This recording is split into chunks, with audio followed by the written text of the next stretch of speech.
For the minority, the only logical conclusion a reasonable mind would draw with respect to the failure of government to indicate the nature of the procedure supposedly breached by Mr. Speaker's outfit is that proper procedure was followed, for which reason the military high command had no difficulty attaching the military personnel in question to his office. They state without any equivocation that the attachment of military personnel to the office of the Speaker is not an isolated incident at all.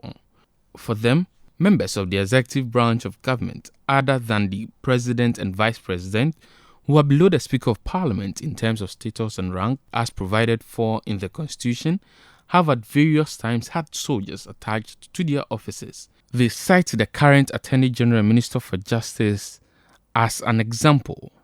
Based on these, the minority are certain that the action of the military high command relative to the withdrawal of Mr. Speaker's security detail is politically motivated and calculated to diminish his confidence in his bid to impartially and independently steer the affairs of the legislative arm of government.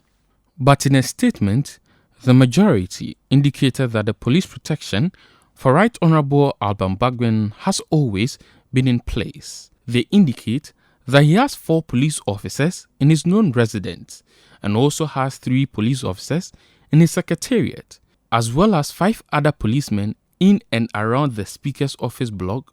For the majority, it is difficult to comprehend the statement from the Speaker's office emphasizing that the withdrawal of the military personnel is an attempt to gag him.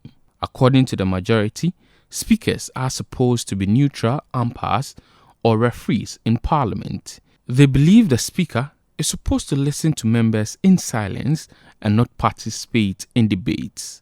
For the majority, the only job of the Speaker is to make rulings, and these rulings must conform to the rules of procedures of the House, otherwise referred to as the standard orders. In that regard, the speakers lose their persona whilst presiding.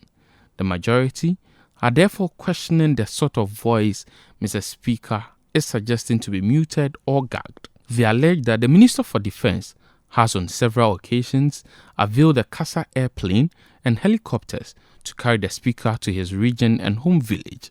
They indicate that when the Speaker was invited to Nigeria, the presidential jet was placed at his disposal.